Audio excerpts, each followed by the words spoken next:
માંગ એમ છે કે જે ખલાસીનો 1 લાખ બાનો આપે છે એ કોઈને મંજૂર નથી. ભંડારીનો 130 બાનો આપે એ મંજૂર નથી. દોઢિયાનો 1.5 લાખ રૂપિયો બાનો આપે છે એ કોઈને મંજૂર નથી. માછીમારોના હક અધિકારની લડાઈ દાંડી ગામે સભા યોજાઈ.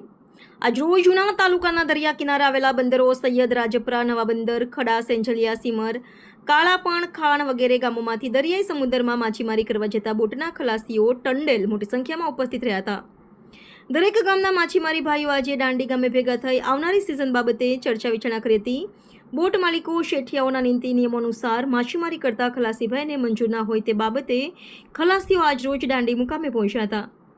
8 મહિનાની સિઝનનો પગાર અને બાકીના તહેવારોની રજાઓ બાબતે માછીમારી કરતા ખલાસીભાઈએ આજે બોટ માલિકો શેઠિયાની સામે નારાજગી વ્યક્ત કરી હતી. ગરીબ મજૂર માણસના હક અધિકારની લડાઈ. સામાન્ય માણસ દરિયાની અંદર માછીમારી કરી પોતાના પરિવારનું ગુજરાન ચલાવે છે, ત્યારે આવી મોંઘવારીમાં જીવના જોખમે દરિયાનો ધંધો માછીમાર ભાઈઓને કરવો પડે છે. રિપોર્ટર વિજય સોલંકી, દીવ મિરર ન્યૂઝ, ઉના.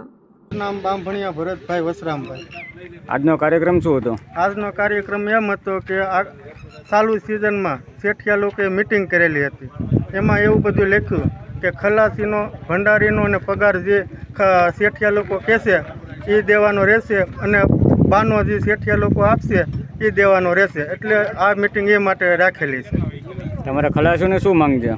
અમારી માંગ એમ છે કે જે ખલાસીનો 1 લાખ બાનો આપે છે એ કોઈને મંજૂર નથી. ભંડારીનો 130 બાનો આપે એ મંજૂર નથી. દોઢિયાનો 1.5 લાખ રૂપિયો બાનો આપે છે એ કોઈને મંજૂર નથી.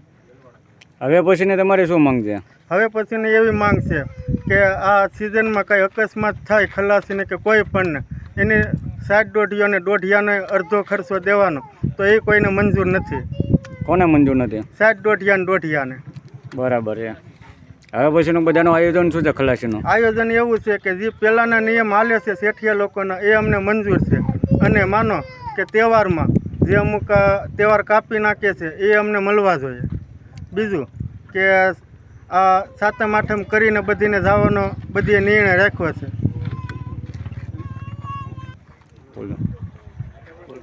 અને આ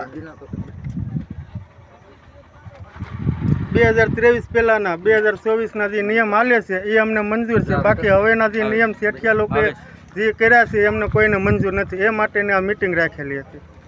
આપણા પૈસા કેમ નથી આપતા? બોલો. અને ખલાસીના જે કંઈ હિસાબ કરે ત્યારે પગારમાં એમ પૈસા જે ખલાસીના નીકળે તે ખલાસી બંધાવા જાય ત્યારે ખલાસી હામામાં કબૂલ કરી લે તો હજી ખલાસીના પૈસા નીકળે એ કેમ કબૂલ નથી કરતા? એ બધીની માંગ છે. માનો અકસ્માત થાય કે જે કંઈ દરિયામાં એના જે વીમા જે વાર લાગે છે એમાં ખાસ ધ્યાન કરીને શેઠિયા લોકો વધારે દે. આ ખલાસી ભાઈઓ બધાને નિયમ એમ રાખ્યા છે શાખની ના પાડે છે તો શાખના જે નિયમ હાલે છે એ ચાલશે તો જ ખલાસી ભાઈઓ રહેવાનું કહે છે, બંધાવાનું. આમાં કોઈ આયોજક નથી, બધા મહેનત છે. શેઠિયા અને સરકારને મારી નમ્ર વિનંતી છે કે અમારો દરિયાકાંઠો વિસ્તાર ગરીબ માણસો છે, ખાસ ધ્યાન દે આ ધંધા વિશે. કેમ કે અમને જીવના જોખમે ધંધો કરીએ છીએ અને શેઠિયા માટે અમારો કોઈ વિરોધ નથી. એને ધંધો કરાવો છે અને અમારે કરવો છે, પણ એક કે આમાં જે એ લોકોએ જે નિયમ રાખ્યા છે એ અમને કોઈને મંજૂર છે એટલે અમે આ પગલું ભર્યું છે. હાય, હું છું ક્રુઝિન સિંઘાનિયા. આપની આસપાસના સત્ય સમાચાર જાણવા માટે જોતા રહો દીવ મિરર ન્યૂઝ. અને હા, લાઈક અને સબસ્ક્રાઇબ કરવાનું ભૂલતા નહીં. Thank you.